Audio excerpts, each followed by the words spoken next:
some interesting things about breathing. And the title of my message is Breathe.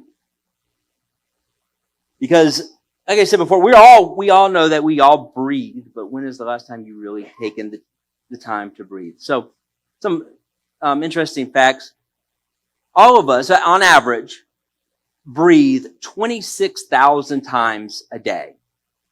That's 14,000 liters of air that we're moving within our body. Now, we're supposed to breathe from our stomach, but most of us breathe from our chest. Because when we're anxious, when we're stressed, when we're moving too fast, we don't take the time to breathe from our stomachs. We just breathe from our chests. The average person breathes 16 to 20 times a minute. But that's not the optimal amount of breaths to breathe a minute. Because the Boston School of Medicine, they did a study. And they said, if you want to prolong your life, that needs to be to less than 10 breaths a minute. The optimal, even better if you can get it to 4 to 6 breaths a minute.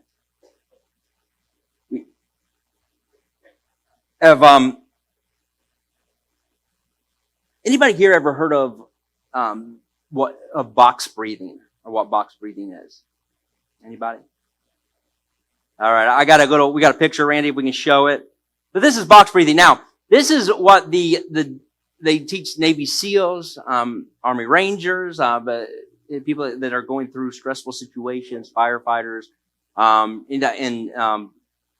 first responders that are going into police officers, LEs that are going into dangerous situations. And they teach them this so that they can calm their breathing down, calm the anxiety, and actually decrease their heart rate.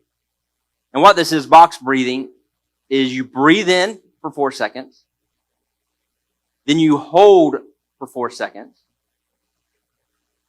breathe out for 4 seconds, and then hold for 4 seconds. And if you do this a certain number of times, they found that even just doing it once can help, but if you do this for a certain amount of time, depending on the situation, you will eventually start to lower your beats per minute of your heart and your breaths per minute. In fact, they found that it just you sitting there and paying attention to your breathing, you will start to slow your breathing down. But when's the last time that we've actually paid attention to our breathing? We are born belly breathers. Anybody ever watched a baby breathing and their belly goes up and down? Sometimes you can't even see their chest rise and fall. We are born belly breathers, but after a while, the stress of life and just moving so quickly and all of this stuff going on, we forget to breathe from our bellies and we breathe just from our chest.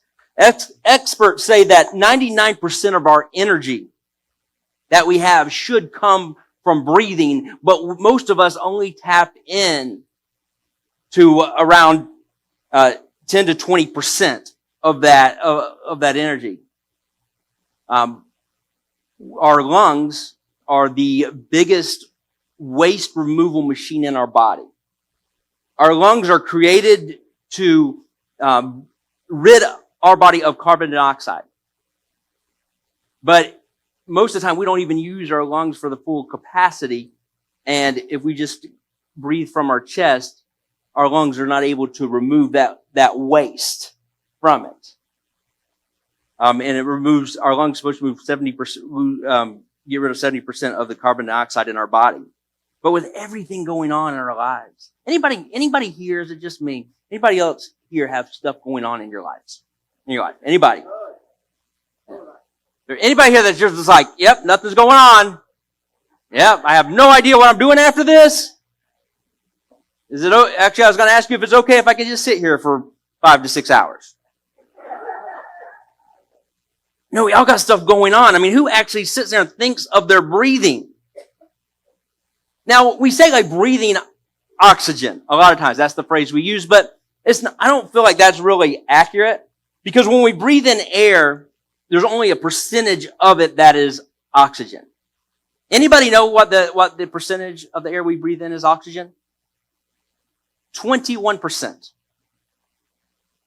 What we breathe in is 79% nitrogen. Now, the air that we actually inhale, we only inhale about 16% oxygen, 4% carbon dioxide, and then the 79% nitrogen. Now, how many of you guys have ever tried to hold your breath? And just to see how long you could hold your breath. Anybody?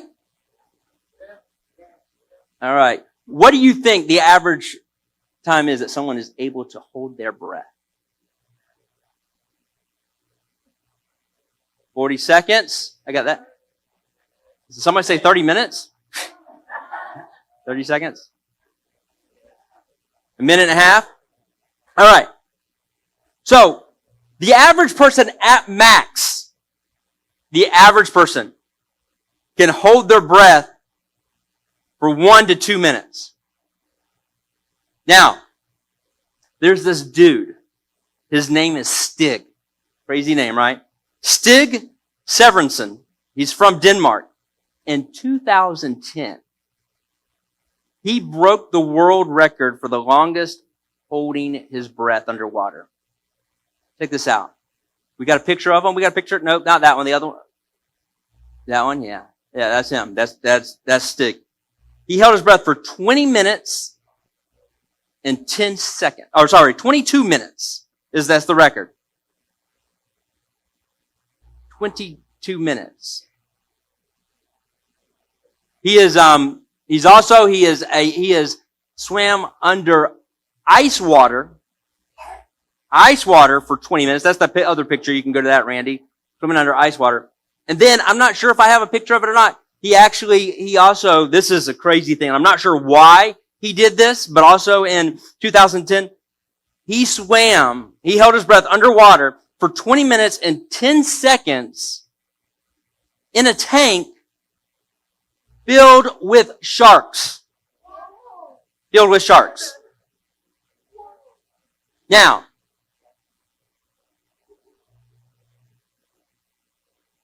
it shows the power of breathing and the different techniques of that. Now, when we breathe faster, how many of you have ever started to hyperventilate and you just started breathing really fast? Anybody? You got really stress, anxiety, or anything? All right. Now, there's when we breathe faster and we just breathe from our chest, it produces a hormone in our body. It produces a chemical in our body called cortisol. Now, cortisol is considered the stress hormone. There's a reason for it. It's the chemical that produces the fight or flight within our body. Like when we're in danger, it's like I'm getting out of here or I'm ready to fight. That's what that chemical does. This chemical actually produces, how many's ever heard those stories where say a kid gets trapped under a car and the mom gets the superhuman strength and is able to pick up that car and move it? Yeah, that really can happen because it's that chemical cortisol that will give you that extra strength for that moment, because that's why it was created. When we're in danger, when those situations come, it gives us that little extra that we need for that. So when we breathe faster, it produces that. Now, here's the thing with cortisol.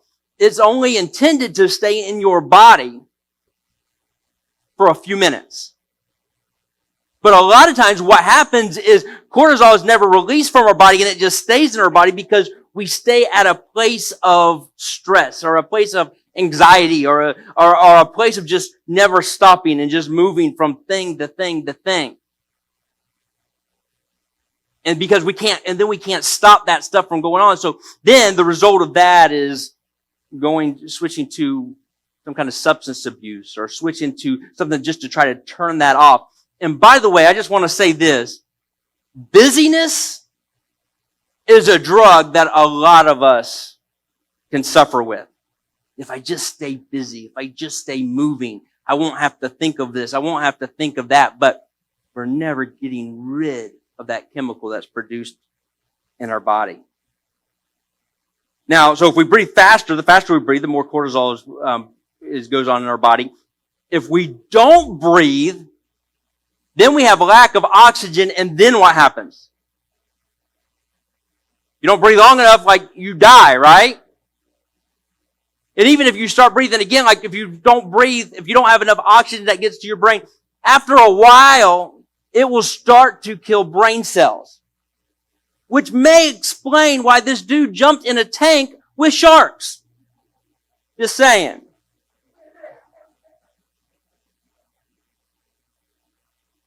Now, you may be asking this question. I'm pretty sure Pam is. My mother-in-law, Pam, too. You're not the only one named Pam, okay? Yeah. Pams need to get together. You may be asking, like, why is Jimmy talking about this? Like breathing. Maybe like, I like the song and stuff, but I don't really know why. Well, there's a reason behind it, because I want us to pay attention to what that breath really is, or what it represents. So we're going to go to Genesis chapter 2, verse 7. Now, this is the beginning of man. God creates this dude named Adam. And Genesis 2:7 says this. It says, "Then the Lord God formed man from the dust of the ground." Now, when you look at this Lord, I want you to make note that how it's spelled, and it's spelled like this in most translations: capital L, capital O, capital R, capital D. I'll explain that here in a minute. God formed man from the dust of the ground. So he formed him. He made him. And breathed into his nostrils the breath of life. And the man became a living being. Now, what I gather from this part, this scripture, is that God, when he made Adam, he built him, put him together using dust. So he's here this dirt clog. He's here this piece of clay. But he's not activated yet. He's just standing there, kind of like one of those ceramic figurines or something. But then this verse says that God did something very unique. God breathed into the nostrils of man. And at that moment, ladies and gentlemen, we have the first ever human being. And at that moment, Adam came to life. But it was not until God breathed into his nostrils, breathed that breath. Now, the ancient Jewish people, ancient Hebrews, they believed, and actually still do, that the breath that we breathe right now, the breath that I have inside of me and that you have inside of you, is in fact the borrowed breath of God. And each and every one of us, when we are breathing the breath of God. And we continue to breathe that borrowed breath of God until we no longer breathe, until we die, and then that borrowed breath is returned. Now, there's a reason that they spell it in most translations, capital L, capital O, capital R, capital D. Believe it or not, the original Bible was not written in English. I know, shocking. That the Old Testament, this was written in Hebrew. Now, in the Hebrew name for God, we pronounce it Yahweh. And we kind of write it how it's spelled. But it was actually the name of God was this: capital Y, capital H, capital V, capital H. Now, the ancient Hebrews, Jewish people, and some still believe this, that they were not holy enough, or they were not righteous enough to actually pronounce the name of God. Anybody ever seen anybody spell God, capital G, dash, capital D? I haven't seen it until recently, and I've gotten some emails and texts. I've seen it in different ways because it's like they don't even want to write God, or they won't say it because it's like we're not righteous enough to say it. Well, here's the thing with this. Can anybody pronounce this for me in Hebrew? Now, in Hebrew, there's no vowels. So here's the thing. It wasn't even that they felt like they shouldn't say it. They kind of couldn't say it because they didn't know really how to pronounce it. Some say it was even it's unpronounceable. And I was interested in this a couple of years ago, and I started looking into it. And when you actually pronounce this in Hebrew, it sounds like this: Yod, He, Wah, He. Yod, He, Wah, He. Because you have to, there's about, so you have to give it that. And when I was researching this, there are many that believe that how to actually pronounce the name of God is through breath sounds, is by breathing. That when each and every one of us take a breath, what we are actually doing is we are pronouncing the name of God. It's like God, when He built us and put us together, and He gave us that borrowed breath, that when we breathe that borrowed breath, we actually declare His glory.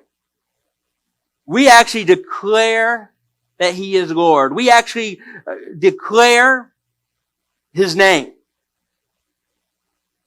And how many of you guys know somebody right now? You have a friend, a family member, you know somebody, and they are dead set on there is no God. How many? Anybody know anybody like that?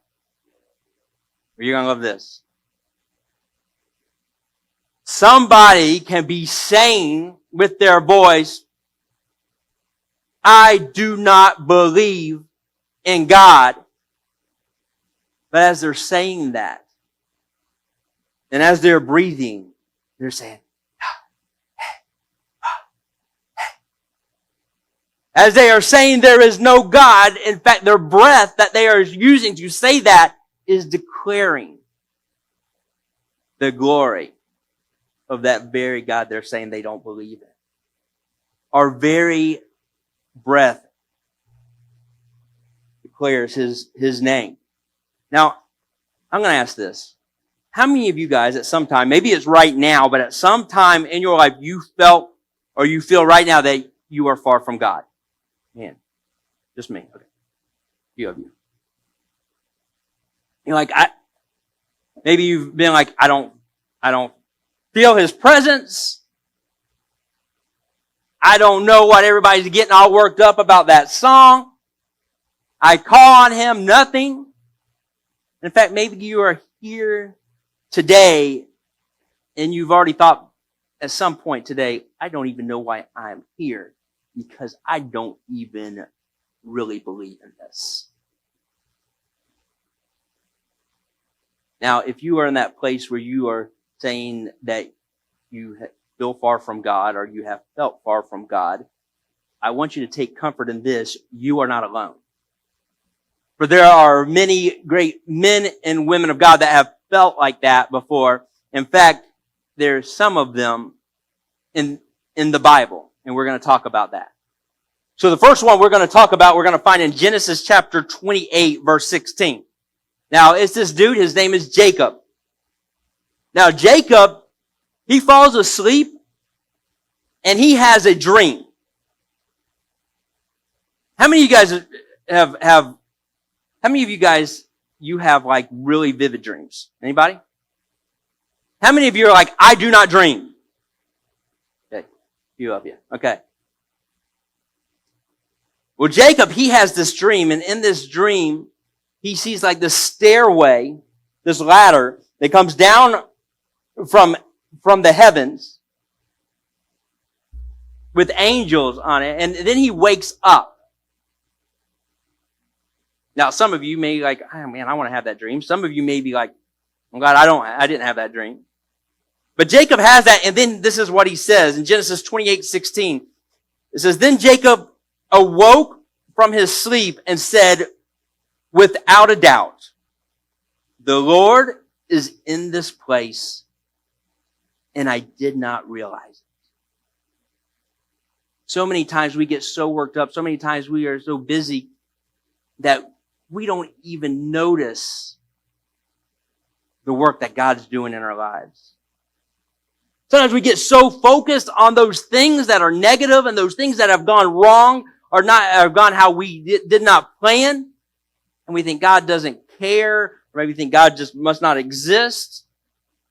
But in fact, he was there the entire time. Now, here's the cool thing. 500 years later. All right. How many remember what happened 500 years ago? Pastor Rocky?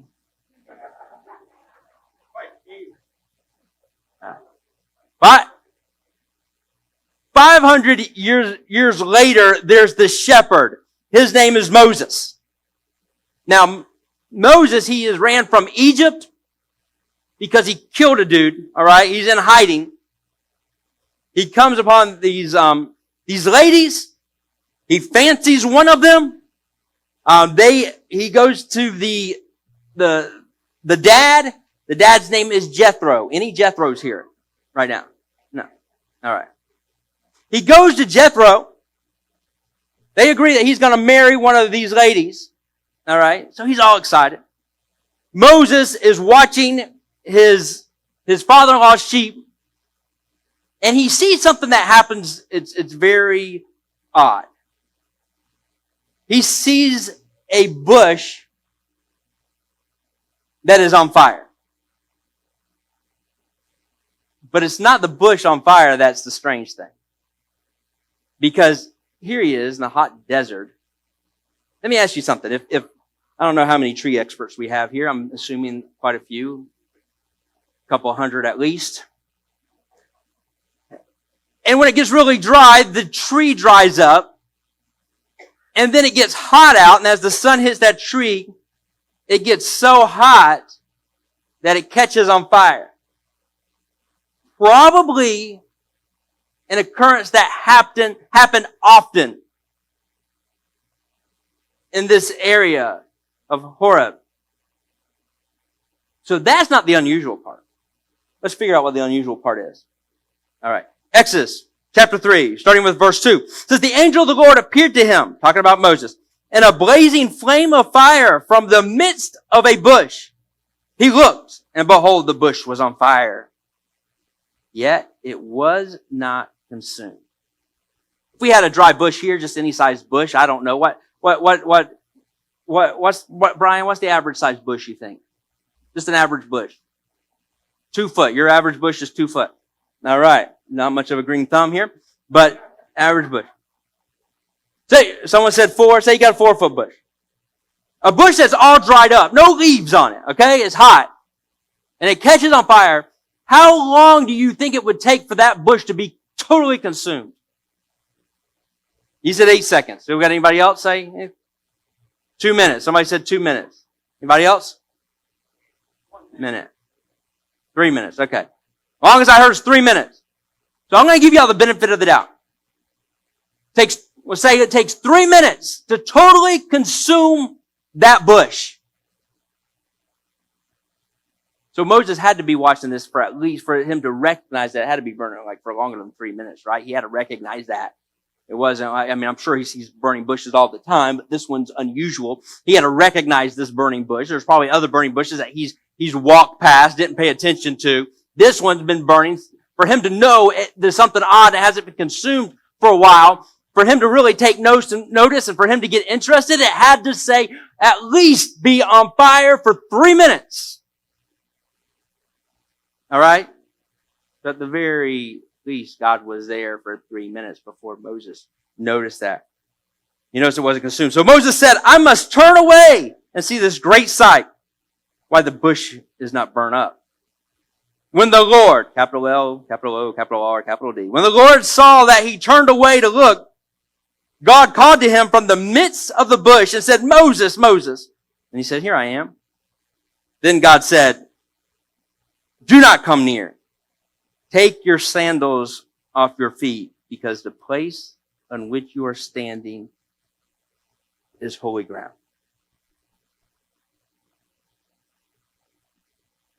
So my question to you is, how many burning bushes do we have all around us that we haven't taken time to notice?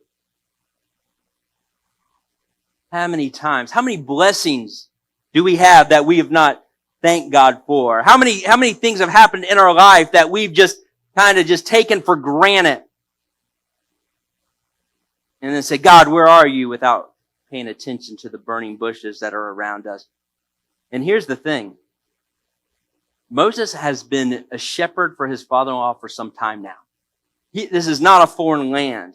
He has walked through this and on Mount Horeb quite a bit. And I am going to suggest to you that that ground that Moses was walking on was holy ground this entire time.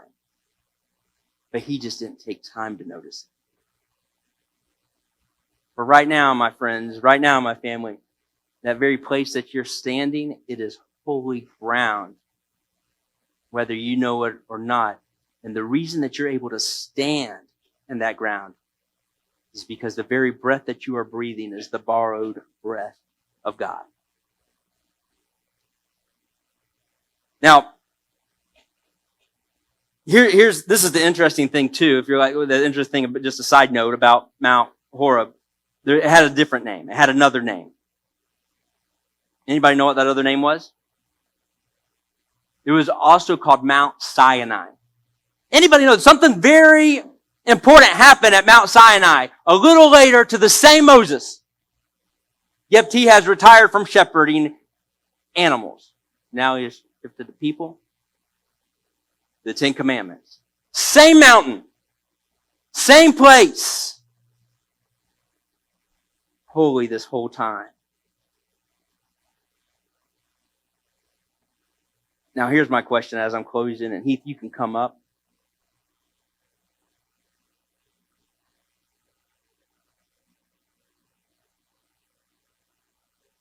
If you do believe that that very breath, if you're like, hey, there's a possibility, that very breath that I'm breathing right now is the borrowed breath of God. And I'm just going to say this. We just read in Genesis that what Adam had God breathed into his nostrils, and he now is breathing the breath of God. If that's how Adam was created, and he was breathing the breath of God, why would we think that we're not breathing the borrowed breath of God? So here's the thing. If in fact that very breath that you are breathing is the borrowed breath of God, this is my question for you.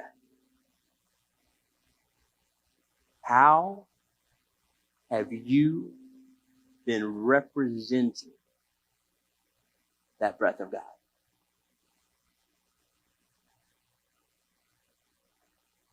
Because I'm just going to say this, if you're breathing the borrowed breath of God, that means everybody that's around you is also breathing that borrowed breath of God. That means people that you don't agree with. That means people that have different beliefs, people that have different ideas, people that live in other areas. Because here's the thing. We may share different, we may have different things, and there's different, but we all have things that we share, and one is the air that's in this world. We're all breathing that. We all, if we are living, we have that breath.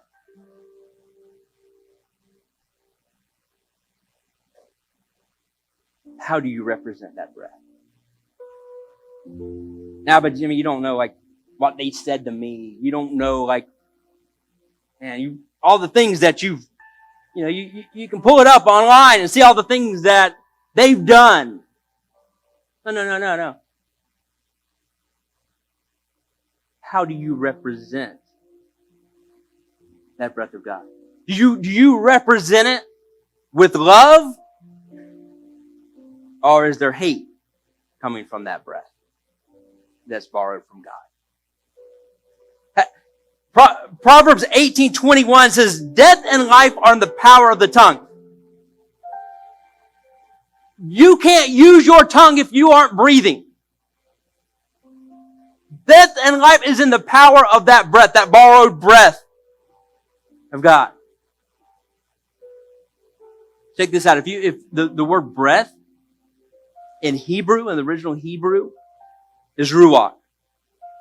In the Old Testament, it's originally written in Greek. The word for breath in Greek is pneuma. There's another word that is used that's the same. Ruach and pneuma, it's spirit. Breath and spirit, interchangeable. Same words throughout the scriptures.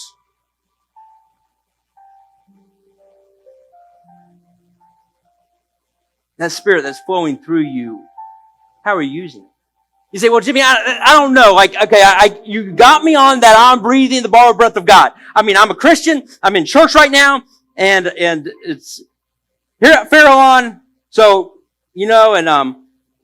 but how about people that don't believe in God? Or how about the people that have used the name of God to hurt other people? Or how about there's some people that have done some despicable things, and I will agree with you on that. But yet they are still breathing that same borrowed breath of God. What God has called us to do is to love those people. Now, for some, you may say it's impossible, and I'll agree with you because it is. Without Jesus' help, you cannot. I found something interesting with Proverbs 18:21, death and life are in the power of the tongue. So I decided to look up some stuff. And I'm just can I say this? That I didn't write this message. I actually put it down to write it until 3 this morning because I was planning on speaking on something else. I've been really wanting to start this 3-week series, and I was planning on doing it for the next 3 weeks. Now I got to figure out how to do that series in 2 weeks. But the Lord just kept dealing with me with this. But this morning I decided to look up something. And how the breath can affect our bodies. And there's so many ways, I don't have the time to do it, but one, if people that they have to breathe through their mouth and there's people that just their whole life they've never like taken the time to breathe either the proper way, or if they have something that's obstructing that. Being a mouth breather, like where you just breathe in and out through your mouth, it actually can age you. For every year, it ages you 1.5 years. If you continue to do that, it can age you, your organs, age even the way that you look. Now, so if the power of the tongue, if death and life is in the power of the tongue, I decided to look up what happens to us if we speak negatively about others. I'm not just saying to others, all right? Because you guys might be like, yeah, I spoke negative to this one dude one time, and then I ended up with a fat lip. I'm not talking about that. I know, just in general, like negative talk, negative about this is what's going on, or that's going. And by the way, negativity can be addicting. Negativity can be something. It can be a habit that we pick up on so easily. But this is what happens when we speak negatively, because it does something not just to us. When we speak negatively about other people, it does something. It does something to them if they find out about it, but it does something to us even if they never do. And this is interesting. When we speak negatively, it lowers our ability to see opportunities that come into our lives. We speak negative about ourselves, negative about other people. It lowers the ability to see those opportunities. then it decreases the tendency to capitalize on the opportunities that you do see. So you're missing all these other opportunities because you're failing to see it because you're negative about so much stuff. And then the ones that you do recognize, you don't have the tendency to capitalize on it. When we're negative for so long, it starts to create neural pathways in our brain that encourages sadness. Right now, we may get to talk. If I go out of here and I talk about so-and-so and what they've done, I may, for that moment, produce that little bit of dopamine in me because I got somebody's attention. But what it also does, it produces sadness within myself. And then it sends our body into stress. Because when we speak negatively, it produces that same chemical of cortisol. It releases that in the bloodstream, which is good. If you are about to be attacked by a fighting kangaroo, it's good to have that cortisol for that moment. But after you run from that kangaroo or you beat it in a fist fight, that threat's gone, that cortisol leaves. But when we speak negatively, it enters our body into a place of stress where that cortisol is released in our bloodstream. And as long as we continue to be negative, it continues to get released and continues to stay there. And then it produces more and more sadness. Now check this out. It slows digestion and it drastically changes our metabolism. So if you continue to be negative, and you're like, I'm going to go on a diet. Just a diet plan. You don't got to stop what you're eating. Eat all the banana pudding and key lime pie you want. Just stop being negative and be positive, and you'll lose weight, according to these statistics. I don't know about you. I'm willing to try that. It decreases our immune system's ability to fight inflammation. It's a proven fact that people that are constantly negative get sick more than people that are positive. You sleep less because of that cortisol being in your body, and you are more restless. So my friends and my family of Fairlawn, that I love you guys so much. May you come to see that God is here right now with us all the time. May you come to see that the ground you are standing on is holy. And may you properly represent that borrowed breath of God. Because death and life are in the power of the tongue, in the power of the breath. Grace and peace. I love you.